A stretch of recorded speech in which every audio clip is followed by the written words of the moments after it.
Para mí Outfit es un gran reto emocional más que profesional.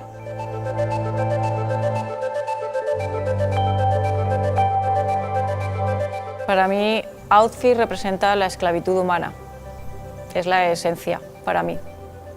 Es cómo estamos anclados en la necesidad de aparentar, necesidad de poder y dándole la vuelta la necesidad de vivir y sobrevivir.